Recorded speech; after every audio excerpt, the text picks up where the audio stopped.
आओ बच्चा। मैं सब आप ठीक ठाक हैं? हाँ बच्चा ठीक ठाक। और सब भैया? हाँ सब भगवान उन्नत करो।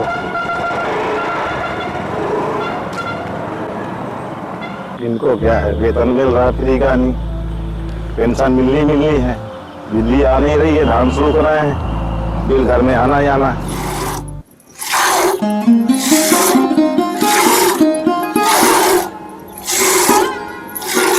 लड़का जाए लगे स्कूल, जा तैयार हो जाके जल्दी जा स्कूल।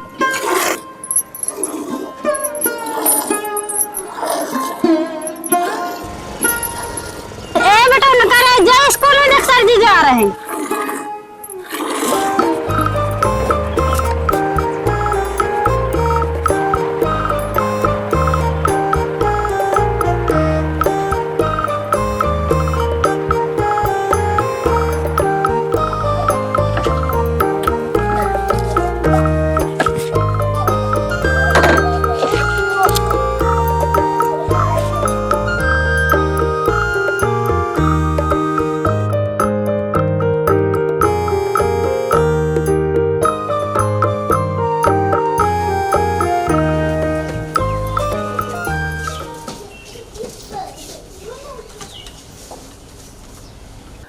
ए सुशील, महेश चलो आओ यहाँ।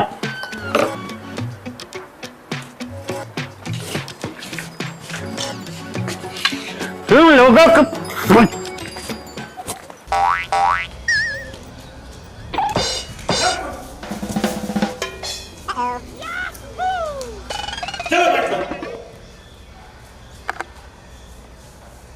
सुशील बेटा यहाँ आओ।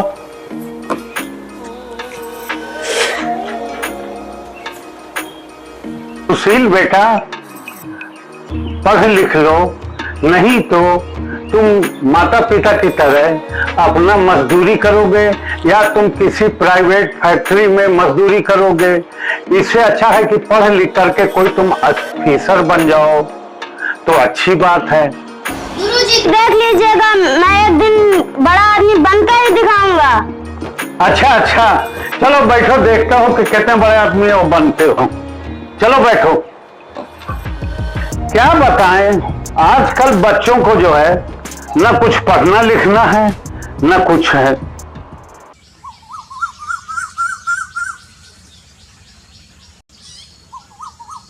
हाथ बढ़ो बच्चों। जिसने सूरज चांद बनाया,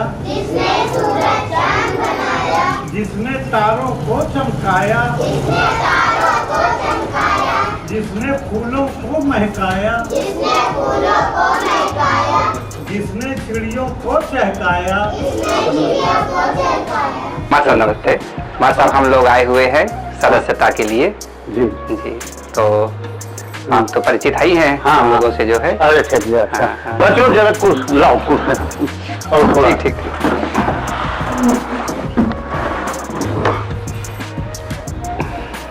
और सुनाइए। बस माँ साहब सब बढ़िया है। अच्छा हाँ बस। तो ठीक है, चलिए बहुत बढ़िया। अरे आप तो इतने सीनियर अध्यापक है सब, और हम लोग तो आप ही से सब सीख ही रहे हैं। चलिए बहुत अच्छी बात है कि आप लोग कम से कम समझा। कर दी रसीद लिखिए। हाँ हाँ तो माँ साहब 200 रुपए जो है। अच्छा हाँ, प्रति कर्मचारी 200 रुपए। अरे हम पास से तो भूल ही आए हैं। अच्छा, तो हम अभी आपको ऑनलाइन करा दें। हाँ हाँ माँ साहब ऑनलाइन कर दीजिए। अच्छा हाँ हाँ अभी कर रहे हैं जी। अरे बेटा राघवेंद्र, यहाँ आओ।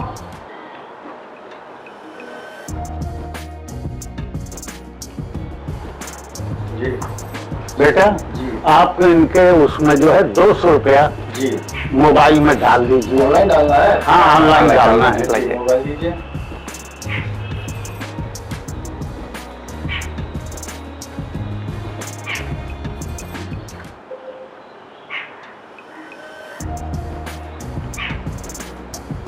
हो गया सर। हो गया जी अच्छा ठीक है मतलब। ठीक माँ साहब इजाजत दीजिए। अच्छा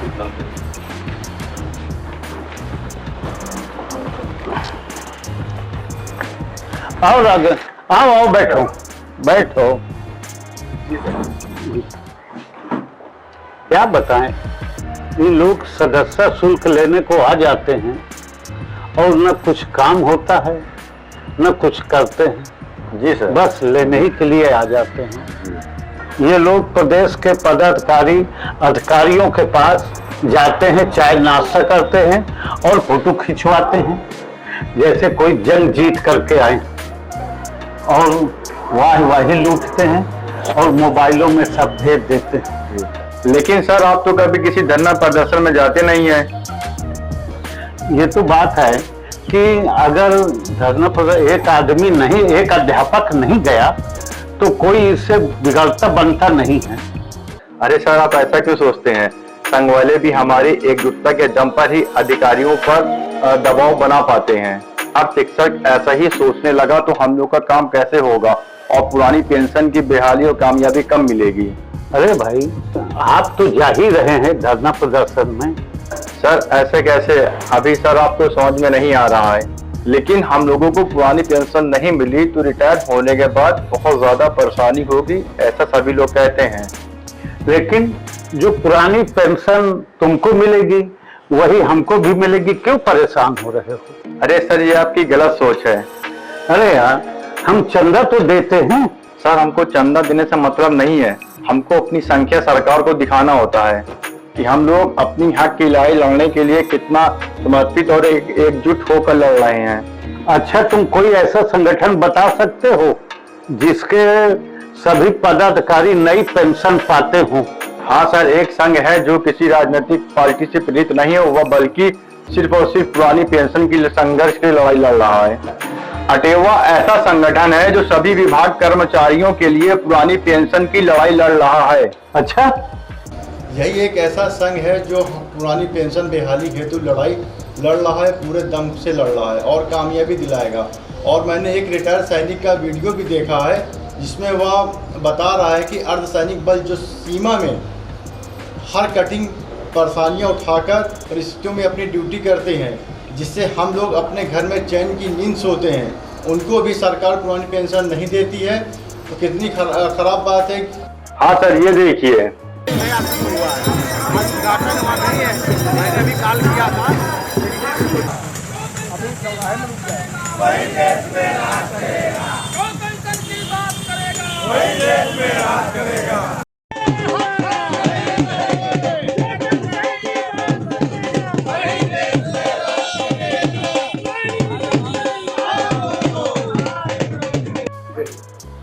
मैं फूल सिंह कछवा भारतीय नौसेना से चीफ पेटी ऑफिसर पद से रिटायर्ड, वर्तमान में बेसिक शिक्षा परिषद में हेडमास्टर हूँ। ओपीएस हम सबके लिए एक ज्वलंत मुद्दा है इस समय। भारतीय सशस्त्र सेनाओं में तो ओपीएस लागू है, लेकिन अर्धसैनिक बलों में ओपीएस लागू नहीं है। जबकि हम प्रायः देखते हैं कि चाहे वो बीएसएफ हो, सीआईएसएफ हो, सीआरपीएफ हो या अन्य अर्धसैनिक बल हों, उनकी सेवा शर्तें लगभग उसी तरह हैं जैसे कि आर्मी, नेवी या एयरफोर्स की। सेनाओं में के साथ कंधे से कंधा मिलाकर काम करने वाले ये अर्धसैनिक बल एनपीएस के दायरे में सरकार द्वारा ला दिए गए हैं, जो नितांत आपत्तिजनक है। एनपीएस किसी भी मामले में किसी भी कर्मचारी को बुढ़ापे की सुरक्षा या संरक्षा प्रदान नहीं करता है। ओपीएस के बिना बुढ़ापा कितना कठिन हो सकता है आप उससे अंदाज़ा लगा सकते हैं। अगर एनपीएस इतना ही बेहतर होता तो नेतागण, मेरा मतलब सांसद, विधायक, मंत्री, प्रधानमंत्री, अन्य नेता जितने भी हैं, वो खुद एनपीएस ले लिए होते। वो कर्मचारियों को एनपीएस देना चाहते हैं और खुद ओपीएस लेना चाहते हैं। इसका मतलब ओपीएस बेहतर है, और खुद जो चीज़ ली जाए अपने बुढ़ापे को अच्छा बनाने के लिए कर्मचारियों को उससे वंचित कर दिया जाए। जबकि कर्मचारी 35 से 40 साल तक देश के लिए सेवा करता है। कर्मचारी अपना बुढ़ापा अभिशप्त हो जाए उसके लिए सरकार से लड़ रहा है कि हमें ओपीएस जरूर दे दी जाए। मेरा मानना है कि सभी कर्मचारियों के साथ साथ खासकर अर्धसैनिक बलों को, जो कि सेनाओं के तहत, सेनाओं के साथ, सेनाओं की ही तरह तमाम सारे ऐसे काम करते हैं जिससे कि उन्हें किसी भी तरह से सेनाओं से इतर जो एनपीएस की व्यवस्था लागू कर दी गई, ये घोर आपत्तिजनक है। मैं सरकार से निवेदन करूंगा कि अर्धसैनिक बलों समेत सभी कर्मचारियों को ओपीएस से आच्छादित करें। ये न केवल सामाजिक सुरक्षा के लिए आवश्यक है, बल्कि ये संवैधानिक गारंटी भी है उन कर्मचारियों के लिए जो अपने जीवन का पूरा समय, अपनी जवानी, अपना समय, सब कुछ बर्बाद कर देते हैं और अंत में बुढ़ापे में किसी के भरोसे रहने के लिए उस समय छोड़ दिया जाए कि भाई तुमको पेंशन नहीं मिलेगी, अब जैसे जीना हो जियो। आजकल आप जानते हैं कि समाज में बच्चे अपने माँ बाप का ख्याल, पेंशन वाले माँ बाप का ख्याल तो रख नहीं पाते, फिर अंदाज़ा लगा लीजिए कि बिना पेंशन के इन कर्मचारियों को वृद्धाश्रम में भी जगह मिलेगी या नहीं मिलेगी। बड़ा कठिन प्रश्न है, सरकार को इस पर गंभीरता से विचार करना ही चाहिए। मैं अंशु सिंह, प्रदेश सह प्रभारी महिला प्रकोष्ठ अटेवा उत्तर प्रदेश। आज के दौर में जो भी सरकारी कर्मचारी है, प्रत्येक कर्मचारी ये इच्छा रखता है कि रिटायरमेंट के बाद उसे पुरानी पेंशन मिले। वर्तमान समय में जो महंगाई चल रही है और सरकार की जो नीतियां चल रही हैं, उससे कोई भी सरकारी कर्मचारी खुश नहीं है, क्योंकि वर्तमान समय में सरकारी कर्मचारियों को एनपीएस दी जा रही है। 1 जनवरी 2004 के पहले जितने भी सरकारी कर्मचारी नियुक्त हुए हैं उनको पुरानी पेंशन दी जाती है, और 1 जनवरी 2004 के बाद जो भी सरकारी कर्मचारी नियुक्त हुए हैं उनको नई पेंशन प्रणाली वाली न्यू पेंशन स्कीम दी जा रही है। न्यू पेंशन स्कीम से कोई भी सरकारी कर्मचारी खुश नहीं है। प्रत्येक कर्मचारी ये चाहता है कि रिटायरमेंट के बाद वो एक स्वाभिमान की ज़िंदगी जिए, वो किसी के ऊपर आश्रित नहीं रहना चाहता। वो चाहता है कि उसका बुढ़ापा सुखद एवं सुरक्षित रहे, इसलिए वो पेंशन की इच्छा रखता है। ओपीएस में कैशलेस की सुविधा प्राप्त होती है कर्मचारी को, जबकि एनपीएस में जो भी पैसा है वो सारा शेयर मार्केट पे आधारित होता है। ओपीएस के तहत जब व्यक्ति रिटायर्ड होता है तो उसकी पेंशन मिलती है, और प्रत्येक हर 6 मंथ के बाद उसको डीए की सुविधा दी जाती है, जबकि एनपीएस में ऐसा कोई भी प्रावधान नहीं है। अगर ओपीएस में सरकारी नौकरी करते हुए किसी व्यक्ति की डेथ हो जाती है तो उसको डेथ ग्रेजुटी दी जाती है, जबकि एनपीएस में सरकारी नौकरी करते हुए पारिवारिक पेंशन तो मिलती है, लेकिन जो उस योजना के तहत पैसा जमा होता है वो सरकार वापस नहीं करती, उसको जब्त कर लेती है। इसलिए एनपीएस जो है सरकारी कर्मचारी के लिए हितकर नहीं है। इसीलिए सरकारी कर्मचारी ये चाहता है कि हमको पुरानी पेंशन ही दी जाए, हम नई पेंशन योजना नहीं लेना चाहते हैं। सरकार ज़बरदस्ती इस योजना को थोप रही है कर्मचारियों के ऊपर। हमारे आदरणीय विजय बंधु जी, राष्ट्रीय अध्यक्ष एनएम ओपीएस अटेवा उत्तर प्रदेश अध्यक्ष, उन्होंने इसमें अपनी अग्रणी भूमिका निभाई। उन्होंने पेंशन के मुद्दे की एक अलग जगाई, जिन्हें आज हम पेंशन मसीहा के नाम से जानते हैं। अच्छा, जो पुराने संघ वाले हैं वो पुरानी पेंशन तो दिला नहीं पाए, तो ये क्या दिला पाएंगे? अरे सर, जितने भी संघ वाले प्रदेश या जिले के पदाधिकारी हैं, अरे सर उनमें ज्यादा पुरानी पेंशन पाने वाले हैं, इसलिए ज्यादा कोई फर्क नहीं पड़ता। पुरानी पेंशन को मिले न मिले, मुद्दे उठाकर ही अपनी राजनीति चमकाते हैं। मैं जब से नौकरी में आया हूँ देख रहा हूँ, कहीं भी चुनाव नहीं हो रहे हैं और पद मिल गया तो अपने आप को ही सब कुछ समझ के बैठ जाते हैं। ऐसे नहीं बोलते हैं। किसी संघ के लिए सबकी अपनी अपनी लड़ाई लड़ रहे हैं। आपने देखा होगा जब भी अटेवा वाले कोई धरना प्रदर्शन करने की घोषणा करते हैं, तभी अन्य संघ वाले भी पुरानी पेंशन को लेकर धरना प्रदर्शन करने लगते हैं। अरे यार, अपना काम है बच्चों को पढ़ाना, जाओ अपना क्लास में पढ़ाओ जाके, बाकी संघ वाले अपना खुद लड़ाई लड़ रहे हैं। सर एक बात पूछूं आपसे? हाँ पूछो। आपका रिटायरमेंट कब है? 31 मार्च सन 2023 में हमारा रिटायरमेंट। तुम क्यों पूछ रहे हो? अभी मुझे नई पेंशन की ज़्यादा जानकारी नहीं है। बस इतना जानता हूँ, जो पैसा हम लोग को वेतन से कटता है सरकार उसे शेयर मार्केट में लगा देती है। अब तो आपके रिटायरमेंट के बाद ही पता चलेगा कि पेंशन कितनी बनती है।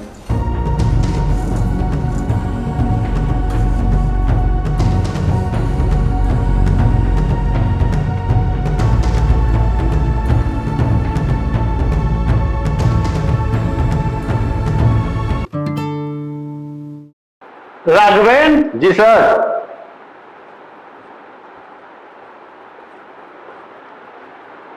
वो ऐसा है कि इसी महीने हमारा रिटायरमेंट है और पता नहीं अब कितनी पेंशन मिलेगी, कितना क्या होगा। अरे सर दुखी मत होइए, सब ठीक ही होगा। अब देखो क्या कहा जाए कि कब क्या होगा। कुछ नहीं सर, सब ठीक ही होगा। यही तो बात दुख है।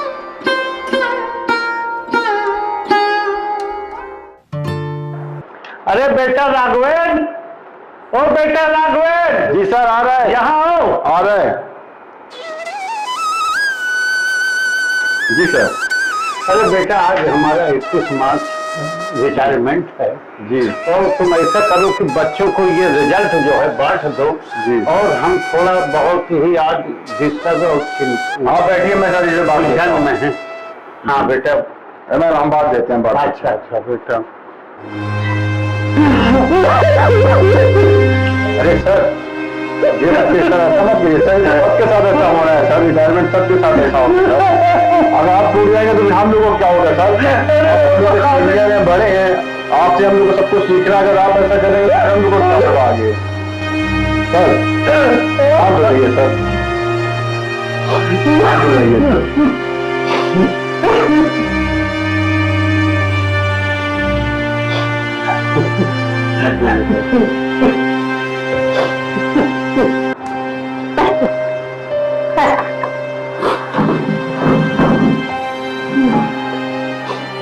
सर आप मायूस बिल्कुल मत होइए, ये तो सबके साथ होता है और आपने इस विद्यालय के साथ बहुत उपकार करा है।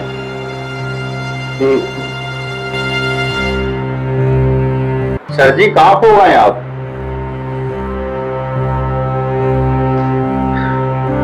अब मैं यही सोच रहा था कि जब मैं शुरू विद्यालय में आया था तब क्या मंजर था और अब क्या है। जब मेरी नौकरी नई थी तब मेरे क्या क्या सपने थे, ये हम कुछ अब अपने अरमानों को कह नहीं सकते। सेवा भाव और सम्मान के साथ पैसा भी नौकरी में अच्छा मिल जाएगा, यही हमने सब सोचे। मैं जब नौकरी किया था तो एक आदेश आ गया जिससे कि सब मेरे सपने और अरमान पूरे खत्म हो गए और मुझे बड़ा दुख हुआ। सर ऐसा क्या आदेश आया? एक ऐसा सन 2004 में ये आदेश आया कि जो लोग नए इसमें आए हैं उनको अब पुरानी पेंशन नहीं मिलेगी, यही दुख है। अरे सर ये बहुत गलत आदेश आया है, इसीलिए तो अटेवा संघ हम लोग के लिए संघर्ष कर रहा है, लड़ाई लड़ रहा है। आप बैठिए, मैं रिजल्ट बांट के आता हूँ। ठीक है।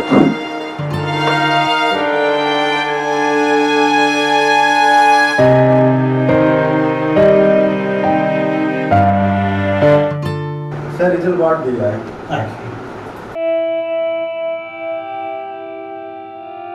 जब मैं नौकरी में रोज गांव से स्कूल आया जाया करता था। इतनी दूर सर साइकिल से आते जाते थे? हाँ, अरे ये वाले स्कूल में नहीं, वो हमारे गांव के पास स्कूल था तो उसी में हम साइकिल से आया जाया करते थे। अच्छा। हाँ ये बात है। अच्छा सर। हाँ, यहाँ तो हम प्रमोशन के बाद आए हैं यहाँ। ओ मुझे लगता है दूर कैसे आते नहीं वो तभी फिर हम मोटरसाइकिल से यहाँ जब प्रमोशन हो गया तो फिर आए। अच्छा। जब मेरा बेटा बड़ा हुआ जी तब मैंने जो है फिर शहर में जमीन खरीदी जी और लोन लिया कि अपने बच्चों को पढ़ाने लिखाने के लिए, परिवार को कि अच्छा परिवार चले जी। इसलिए जो है अब हम यही सब उन्नत के लिए सब ये कार्य करते रहे अपने बच्चों के भविष्य के लिए जी। ये सब हाल रहा। जब मैं फिर वहाँ बच्चों को शहर में पढ़ाने के लिए कि बच्चों का अच्छा भविष्य बने, वही आ गया। और मेरी फैमिली भी अच्छी तरह सब तैयार हो रहा है। देहात का मामला तो अलग होता जी तो इसलिए जो है फिर हमने लोन भी और सब ये करके कि जी। सब उन्नति हो गई। सबके बाद फिर जो है हमको अब यही दुख हो रहा है। अब क्या कहें, यही सब सोचना पड़ रहा है सब कुछ। यही सब भविष्य की बात है और क्या है। अरे सर आप अपने आंसू रोके सर, नहीं तो हम भी लोग टूट जाएंगे सर। आप ही लोग को तो देख के हम लोग को प्रेरणा मिलती है कि आप हमारे गुरु हैं, हम लोग के सीनियर है हमारे आप।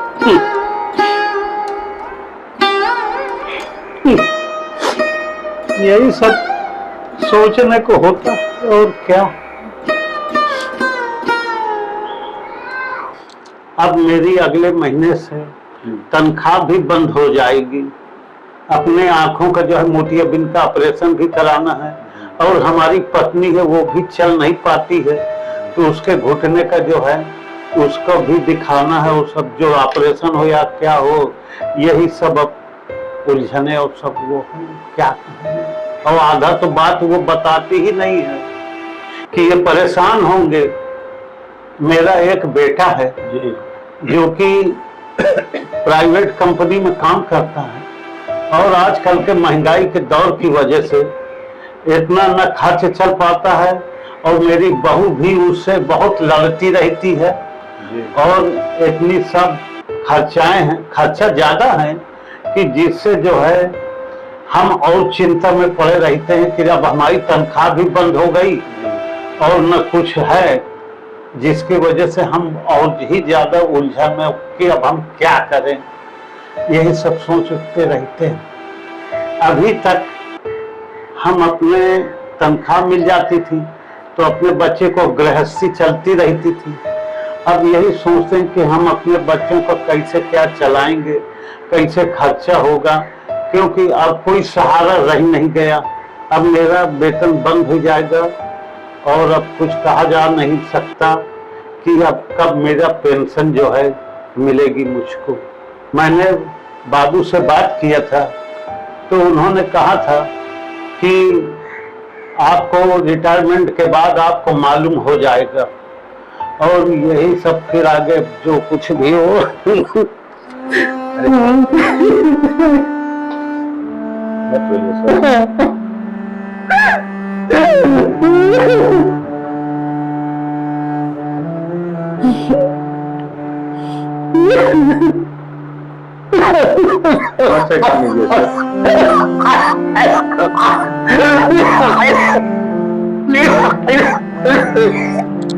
इस तरह से टूट जाएंगे आप सर, हिम्मत से काम कीजिए।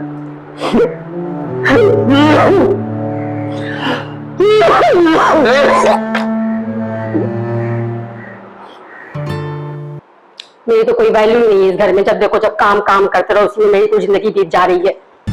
लेकिन उनको देखो काम से फुर्सत नहीं है, हमेशा काम, घर में काम, ऑफिस में काम। क्या हुआ तुमको? एक तो तुम्हारे पिताजी रिटायर हो गए हैं, ऊपर से उनको पेंशन भी नहीं मिल रही है। अब तुम अपने वेतन से अपने खर्चे उठाओगे या उनके उठाओगे? कल को हमारे बाल बच्चे होंगे, उनके बारे में कुछ सोचा है? एक काम करो, अपने माता पिता गाँव वाले घर छोड़ो। दिमाग खराब है तुम्हारा। दिन भर ऑफिस में काम करो, उसका घर पे घुसते तुम्हारा नौटंकी शुरू हो जाती है। यही करने के लिए बैठे यहाँ बुलाते बाबा क्या इसीलिए मुझको पाले थे, बड़ा करके नौकरी दिलाते कि जब उनको मेरी जरूरत होगी तो मतलब उनको उनके हाल पे छोड़ दूंगा। मैं कुछ नहीं जानती हूँ। तुम या तो अपने माता पिता को गांव छोड़ के आओ या उन्हें किसी वृद्धाश्रम में छोड़ के आओ, नहीं तो नहीं। तुम क्या कर लोगी? क्या कहना चाहते हो? तुम्हारा क्या मतलब है तुम्हारा? नहीं तो किसी दिन मेरा मूड खराब हुआ ना तो तुम सभी को दहेज उत्पन्न में फंसा दूंगी, तब समझ में आएगा तुम सब लोगों को। हाँ, कह देती हूँ।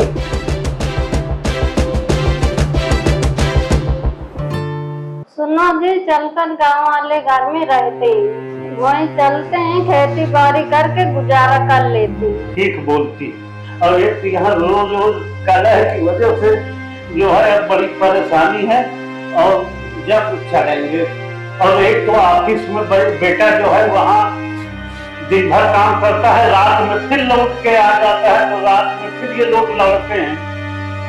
ये कलह से जो है न रहना अच्छा है।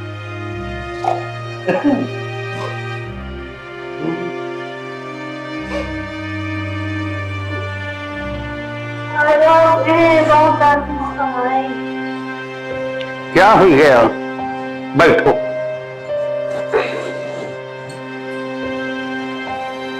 मेरे पैर में बहुत ज्यादा दर्द है, चल के किसी डॉक्टर को दिखा दो। हम अभी बेटे को अपने फोन करके कह देते हैं कि ऑफिस से जब तुम आना तो दवाई लेते आना।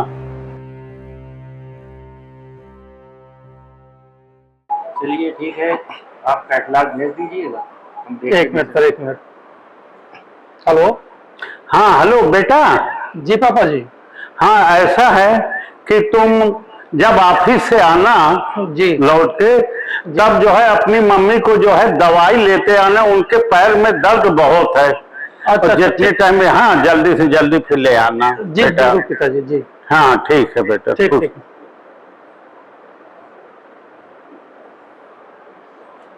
ठीक है, मैंने बेटे को बोल दिया है कि अपनी मम्मी को दवाई लेते आना, बस वो लेके आता है जल्दी। बहू बहू, अरे खाना ले आओ, तुम्हारी मम्मी के पैर में दर्द बहुत है, वो नहीं चल पा रही। अरे बहू, ओ बहू, क्या कहा जाए, कुछ ना खाना लाती है, ना बोलती है, ना कुछ।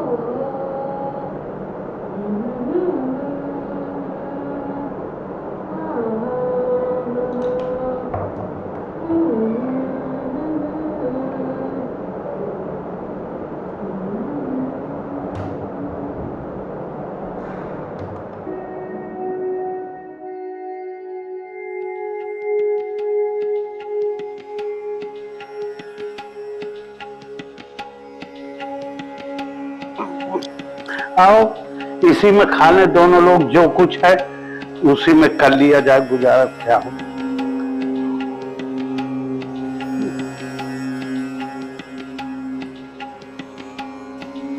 लो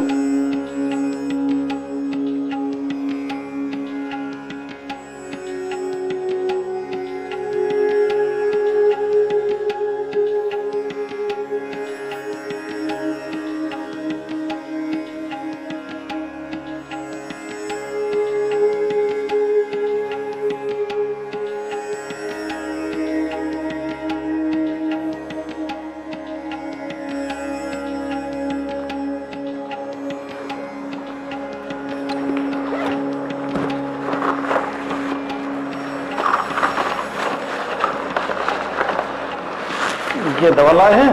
हाँ बेटा, ये शाम सुबह खिलाना होता है, ठीक है। इसको दिन में 3 बार पिलाना, 1-1 चम्मच। अच्छा ठीक है, ये लीजिए। और खाना खाने के बाद ही खिलाइए पिलाइएगा, खाली पेट ना खिलाइएगा, ठीक। ठीक।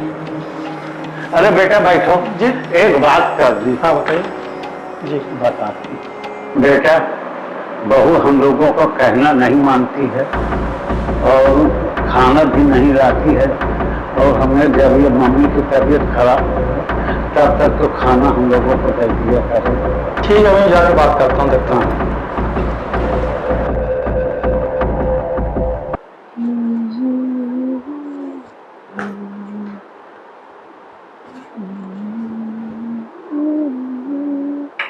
दिन भर मोबाइल में ही लगी रहती हो क्या? मम्मी पापा बीमार, उनका कहना क्यों नहीं सुनते हो तुम? मुझे नौकरी समझ रखा है क्या? जब देखो जब मम्मी पापा काम करो, मुझे भी तो आराम की जरूरत है। तो क्या काम नहीं करोगे उनका कोई? करती तो हूँ, उनका काम ही क्या है, दिन भर बैठ के रोटी से तोड़ते हैं। मुझे भी थोड़ा आराम चाहिए कि नहीं चाहिए? अरे यार हाँ ठीक है, आराम कर लिया करो, लेकिन वो भी माँ बाप है, हमारे बुढ़े हैं, अगर हम उनका ध्यान नहीं रखें कौन रखेगा बताओ? सुनो, मैंने कोई ठेका नहीं रखा है उनका, शादी मैंने तुमसे की है, उनसे नहीं। और अगर तुमको इतनी चिंता उनकी है तो किसी वृद्धाश्रम में छोड़ो, वहीं आराम से रहेंगे। बैठो चुपचाप, बड़बड़ाती रहते जब देखो बस इतने काम।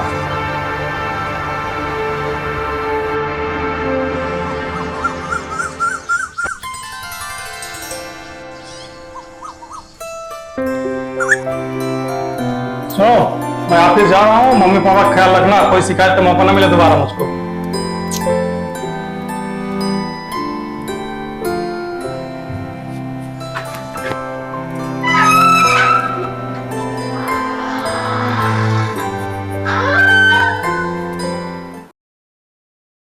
मैं बहुत बड़बड़ाती हूँ, आपको मारती हूँ, आपका कहना नहीं मानती हूँ। हाँ, आपको मैं तंग करती हूँ, परेशान करती हूँ। ऐसा है, सुनिए बहुत हो गया। अब ऐसा है, आप लोग अपना बुढ़िया बिस्तर उठाइए और यहाँ से निकल लीजिए गाँव। और नहीं तो पता है आपको और आपके बेटे को सबको मैं दहेज में फंसा दूंगी, तो जाके नहीं जेल में सारा आराम करिएगा। अब अपना उठाइए बुढ़िया बिस्तर और अपने गाँव को पधारिए सीधे। अरे बहू जी, हम चले जाएंगे, आप फंसाइए नहीं ना हमारे बेटे को ना हम लोगों को। चले जाएंगे नहीं, अभी जाइए यहाँ से, अभी पधारी निकलिए, उठाइए अपना बुढ़िया बिस्तर, निकलिए यहाँ से, गाँव जाइए अभी के अभी। ठीक है, हम जाते हैं। चलो चलो, ये चलो। ये किसके लिए छोड़ के जा रहे हो? इसको भी अपना सब लेके जाओ यहाँ से, निकलो यहाँ से, अब गाँव जाओ यहाँ से। आज इतना नहीं कभी यहाँ पे, निकलो यहाँ से सीधे, कभी नहीं जाना यहाँ आप।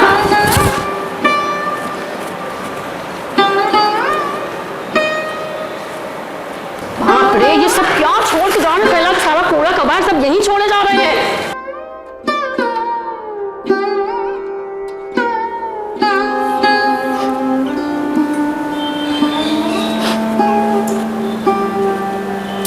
ये कहाँ, जहाँ तो इतना कूड़ा करके तो लेके जाओ, ये कहाँ छोड़े जा रहे हो? इसको भी लेके जाओ साथ में, और जहाँ जाना है वहां जाओ, यहाँ जरूरत नहीं है, अब यहाँ मत कभी जाना।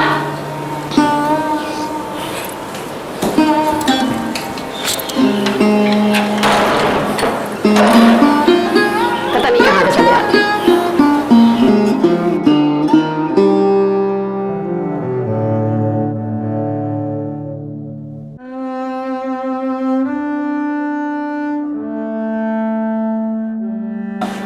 अब चलो, अब हम लोग चलते हैं। हमने बच्चों के लिए, भविष्य के लिए कि आगे ये बनाया था कि यहाँ सहारा रहेगा, बढ़िया खुशी जीवन व्यतीत होगा। अब जो है चलो फिर वहीं का वहीं जा गए, फिर अब अपने गांव चल रहे हैं। चलो आओ चले।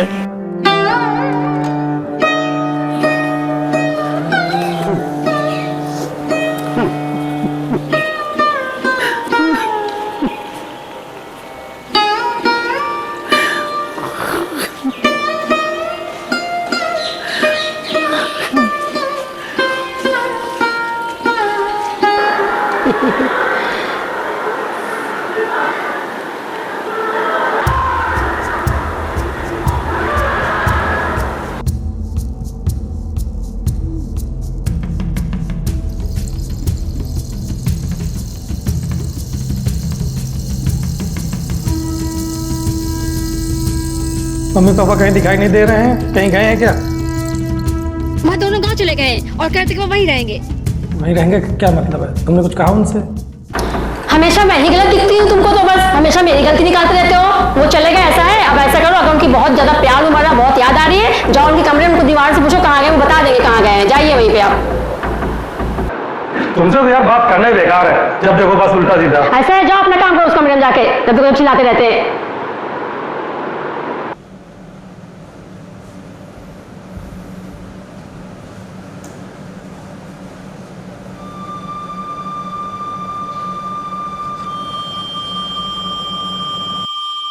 मैं माता पिता का साथ देता हूँ तो मेरी पत्नी मुझे और मेरे माता पिता को दहेज उत्तोलन में फंसा देगी, क्योंकि इस तरह की कई बार धमकी दे चुकी है। और अगर मैं पत्नी के साथ देता हूँ तो मुझे जन्म देने वाले माता पिता उससे अलग हो रहे हैं। आखिर मैं करूँ तो क्या करूँ?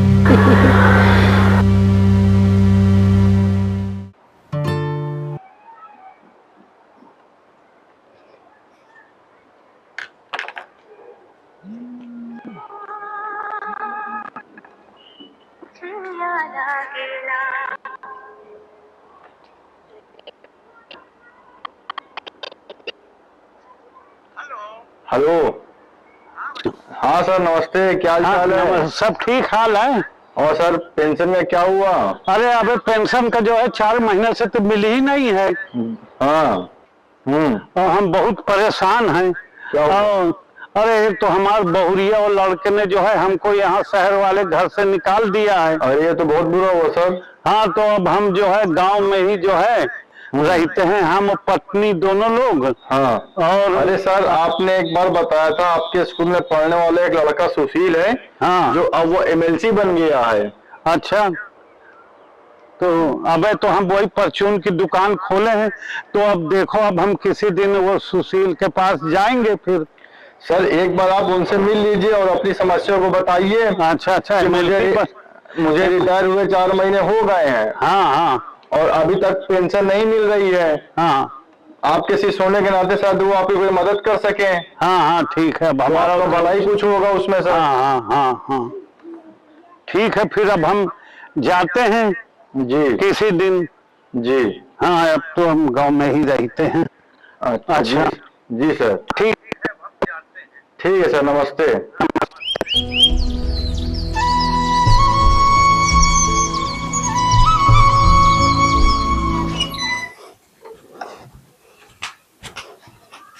अरे रामकली, हम जा रहे हैं। सुशील हमारा पढ़ाया हुआ है, अब एमएलसी बन गया है, हम उसी के पास पेंशन के लिए जा रहे हैं।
नेताजी हैं? अभी यहाँ मीटिंग चल रही है। अच्छा, तुमसे ये कह दियो कि गुरुजी आए हैं तुम्हारे, जो तुमको पढ़ाया है। ठीक।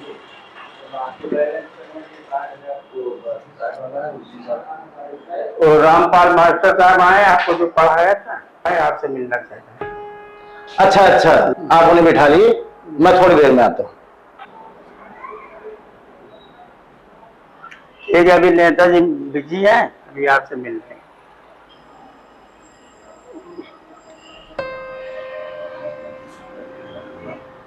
और बताइए क्या हाल चाल है आपके क्षेत्र के?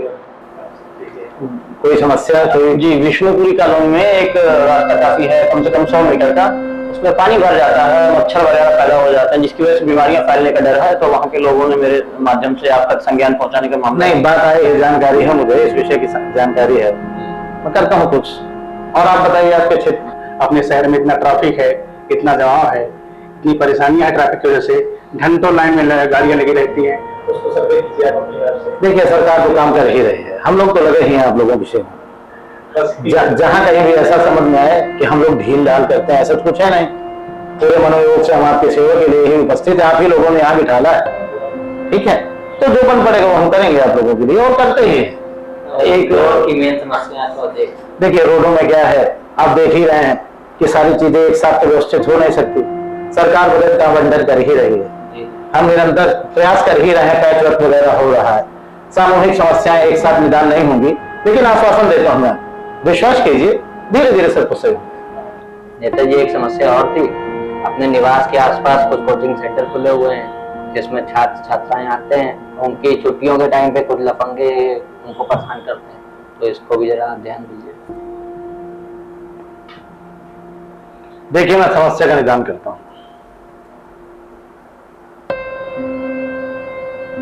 हेलो, हाँ महोदय जी, मैं अमल से सुशील बोल रहा हूँ।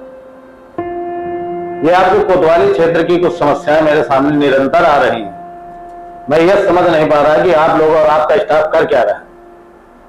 छोटे छोटे बच्चे और बच्चियां अपना भविष्य बनाने के लिए अपने गांवों से निकलकर यहाँ हमारे शहर में आते हैं, कोचिंग ज्वाइन करते हैं, और वहां पर शोधों की हरकतों से इतना परेशान हो गए हैं। अगर इसी प्रकार आपका रवैया रहा तो कौन माँ बाप अपने बच्चों को हमारे शहर में भेजेगा?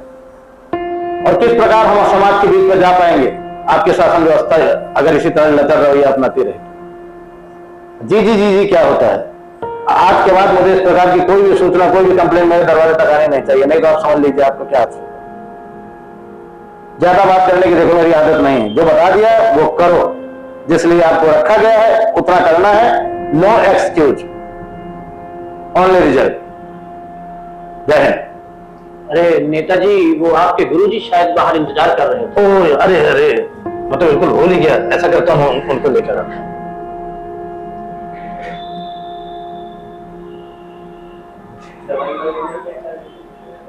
नमस्ते। अरे गुरुजी, आप यहाँ कैसे? बच्चा मिलने आए रहे हैं आपसे। अरे गुरुजी आप रोइए मत, चलिए आइए अब अंदर बैठ के बात करते हैं। आइए आइए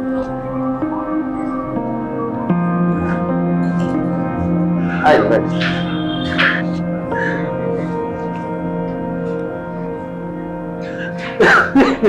जी गुरुजी बताएं। आप रोइए मत गुरुजी, बताइए क्या बात है। गुरुजी आप बताएंगे तो मैं यहाँ हूँ ना, मैं आप निदान करूंगा। बताइए क्या दिक्कत है? मैं यहाँ बैठा हूँ ना गुरुजी आपके लिए, आप बताएं तो क्या समस्या है? बेटा, मैं मार्च 2023 में रिटायरमेंट हो गया हूँ और मैं पेंशन के बारे में, अभी मेरी पेंशन बनी है, इसीलिए हम आए हुए हैं। आप फोन कर दें अधिकारियों को कि जल्दी से हमारी पेंशन बना दें। बेटा बड़ी दिक्कत हो रही है, बहुत परेशानी है। अरे आप रोइए नहीं सर, मैं अभी अधिकारियों से बात करता हूँ और आपकी पेंशन की समस्या के विषय में अधिकारियों को नोट कराता हूँ। गुरुजी आप बिल्कुल भी परेशान मत होइए, आपका काम बहुत जल्दी से जल्दी हो जाएगा। अब आप अपने घर जाइए निश्चिंत होकर, कोई तनाव लेने की आवश्यकता नहीं है। आपका काम हर हाल में जल्दी से जल्दी हो जाएगा। अगर आप बुरा न माने तो एक बात बोलूं गुरुजी। हाँ गुरुजी, आप हमेशा कहा करते थे कि बेटा अच्छे से पढ़ाई कर लो, हाँ, नहीं तो अपना जीवन मजदूरी करके या किसी प्राइवेट फैक्ट्री में काम करके एक साधारण मनुष्यों की तरह गुजारो। हाँ। लेकिन आज आप देखिए कि आप इतना पढ़े लिखे होने के बाद भी मेरे पास आए और मैं आपसे कम ज्ञान होने के बावजूद भी सारी सुख सुविधाओं के साथ पुरानी पेंशन का आनंद ले रहा हूं। गुरुजी एक बात और बताऊं, हम लोग किसी भी पार्टी से चुनाव जीत कर आए और जब हम सदन पे अपने फायदे के किसी विषय पर चर्चा करते हैं तो हम सभी लोग सारा विरोध भूलकर अपने फायदे के लिए एक साथ खड़े हो जाते हैं, क्योंकि वहां सबका फायदा होता है। और आप लोग इतना ज्यादा पढ़े लिखे होने के बावजूद भी दो दो चार चार गुटों को बना लेते हैं और आपस में एक दूसरे को नीचा दिखाने के लिए आपस में लड़ते झगड़ते रहते हैं, जिसका सारा फायदा आपके सीनियर अधिकारी उठाते हैं। हाँ बेटा, हम लोग पढ़े लिखे होते हुए भी एक नहीं हो पाते। हम लोग एक दूसरे के चक्कर में ऊंचा नीचा दिखाने के सब लोग परेशान होते हैं, जिसका फायदा अधिकारी और राजनीतिक पार्टी फायदा उठाती है। कई राज्यों में पुरानी पेंशन सरकार ने देना शुरू कर दिया है। आशा बनती है कि हमारे राज्य में भी सरकार पेंशन देना शुरू करे। अगर सारे विभाग के कर्मचारी अपनी वोट की ताकत को पहचान जाए और अपने मताधिकार का सही प्रयोग करें तो संभव है हम लोगों की पुरानी पेंशन फिर से बहाल हो जाए। आप निश्चिंत रहिए, मैं इस समस्या को शासन के वरिष्ठ अधिकारियों के मध्य में रख के शासन से इसके विषय में निश्चित रूप से कोई निदान प्रस्तुत करूंगा, लेकर आऊंगा। लीजिए गुरु।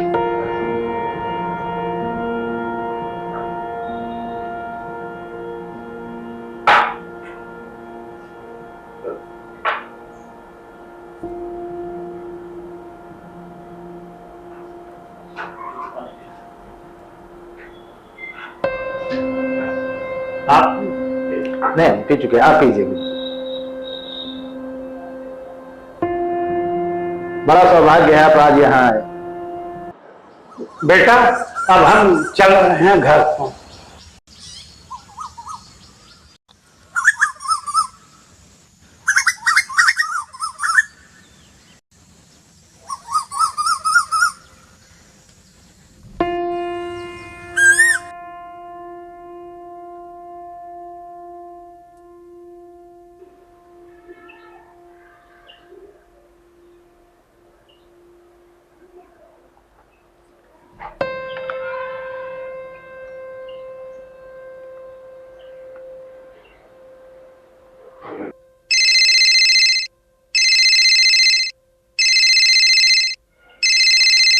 हेलो।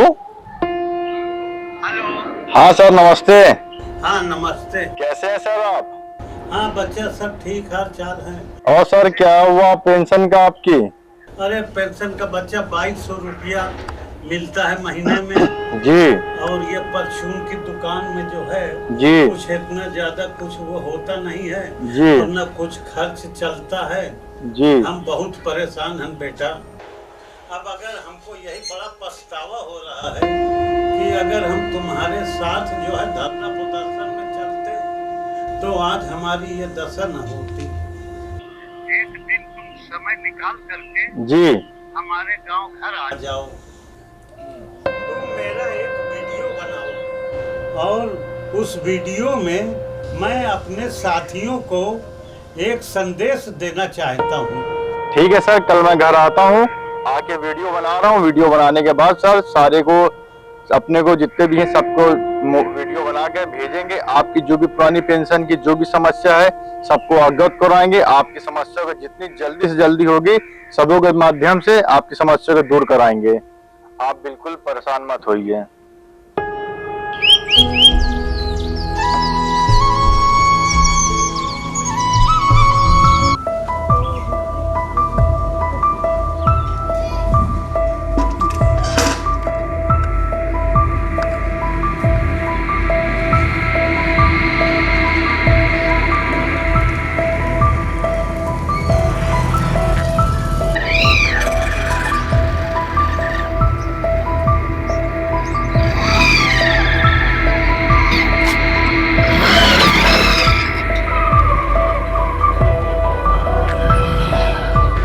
भाई साहब सुनिए, भाई साहब रामपाल मास्टर का घर कौन सा है?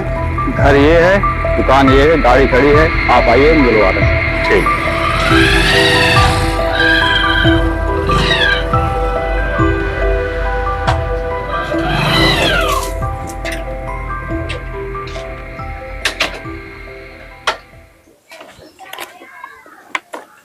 ये भाई साहब बैठिए, हम बुलवाते हैं।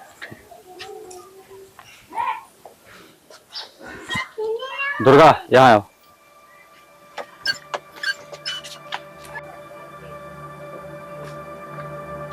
क्या है चाचा?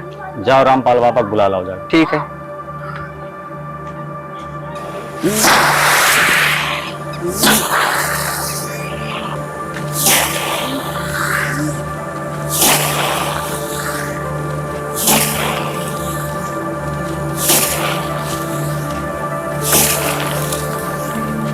बाबा तुमसे कोई मिलने आया है घर में। अच्छा अच्छा, चलो चल।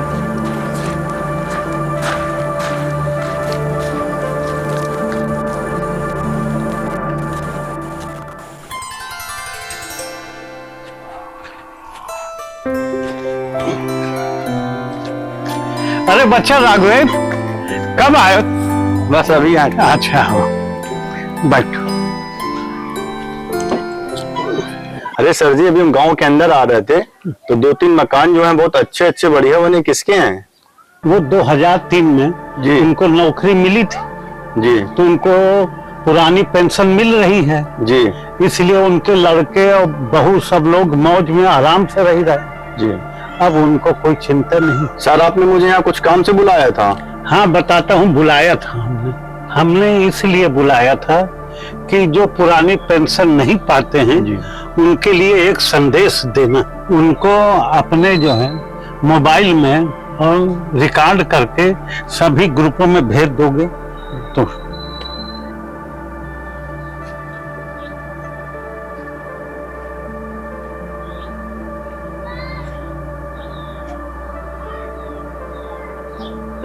मेरे सभी साथियों नमस्कार।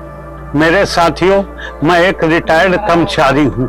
मुझे नई पेंशन योजना के अंतर्गत 2200 रुपया मिलते हैं, जिससे घर का खर्च पूरा नहीं चल पाता है। इसलिए मैं सभी से यही कहना चाहता हूँ कि पुरानी पेंशन की लड़ाई में सब लोग एकजुट हो जाइए। ये मत सोचो कि हम उस संगठन के हैं या इस संगठन के हैं, तो हम इनके साथ कैसे खड़े हो सकते हैं। अगर आप लोग ऐसा सोचेंगे तो पुरानी पेंशन नहीं मिलेगी। हाँ एक बात और बताना चाहता हूँ आप लोगों को विभिन्न राजनीतिक पार्टियों से सीख लेनी चाहिए, जो अपने फायदे के लिए एक हो जाते हैं और उम्र भर कई पेंशन लेते रहते हैं। तो हम लोग पुरानी पेंशन के लिए क्यों ना एक हो जाएं। जब तक संगठित हो करके हम लड़ाई नहीं लड़ेंगे तब तक पुरानी पेंशन को मिलना संभव नहीं है। हम सभी को चुनाव में अपनी वोट की ताकत को पहचानना होगा और सरकार को दिखाना होगा कि हमारी वोट और हमारी ताकत बस यही पहचान है, तभी कुछ हो सकता है। यह मेरी अपनी राय है कि आप लोग अटेवा का साथ दें, क्योंकि यही एक ऐसा संगठन है जिसका प्रत्येक सदस्य पुरानी पेंशन बहाली की लड़ाई हेतु अपने आप को पूरी तरह से समर्पित कर दिया है। मैं बस यही कहना चाहता हूं कि सब लोग एकजुट हो जाएं। नमस्ते।